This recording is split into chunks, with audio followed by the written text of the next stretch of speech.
but some people will say, well, I'm stressed because of X, Y, and Z, and I can't control that.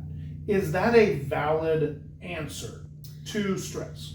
I would say that sometimes, yes, there are always going to be things that are going to bother you that you don't have direct control over. However, the one thing that I always tell kids that you do have control over is your own reaction to situations. And really, life is about 10% of what happens and 90% of how you respond to it.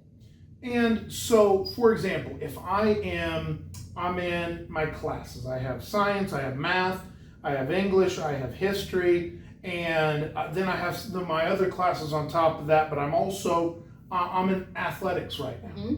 So number one, I validate the stress. You do have a lot going on. There are a lot of things that you're trying to juggle. So that's the first thing, is like, you probably should feel stressed out when you have all of that going on, and that's normal.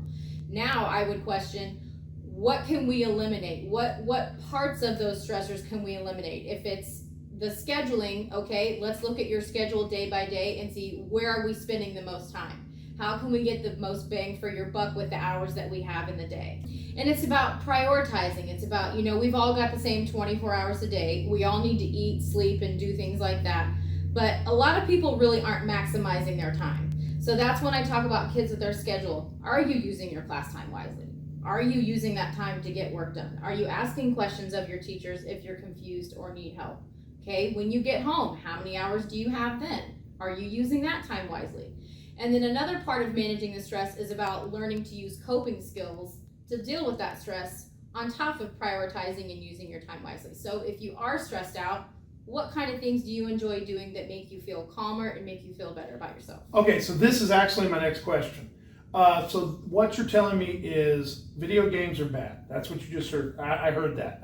Nope. Oh, no? Nope. Why not? I would say that video games can be bad, like anything, if they're done in excess to where it becomes a problem and you're neglecting other responsibilities. But I tell kids all the time, if that's something that you enjoy, that calms you down, that can be a great break in a coping skill.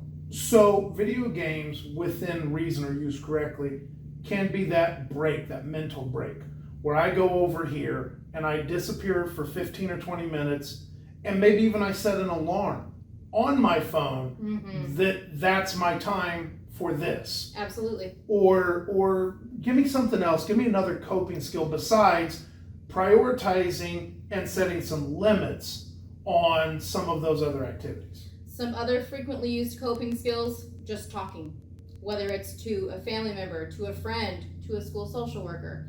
Anyone that you trust to talk to and to listen to is another great one. Journaling is a great one. Going for a walk is a great one.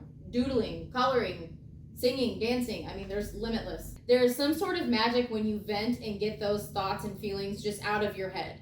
Because we tend to, when we stress or worry about things, it's like a broken record in your head that just goes over and over and over. So when you journal about it or you talk with someone about it and you get those thoughts and feelings kind of off the broken record, you're able to kind of move past it and work forward instead of being stuck in that loop. A 20-minute walk does not stop you from doing homework. In fact, it probably helps you do the homework. It's just like getting caught in trying to write that paper or just trying to do that math problem or get that science lab done, and you're just grinding and grinding and grinding. As people, we need to step back and let our brain catch up to what we're doing. I think the big takeaway for today is you need to take action. When you have that input from others or you feel that stress coming on, we need to do our 90%. And we need to take some sort of action to address it. Absolutely. And I think that's also going to be another one of those common threads that we're going to find for mental health. Take action. And take care of yourself.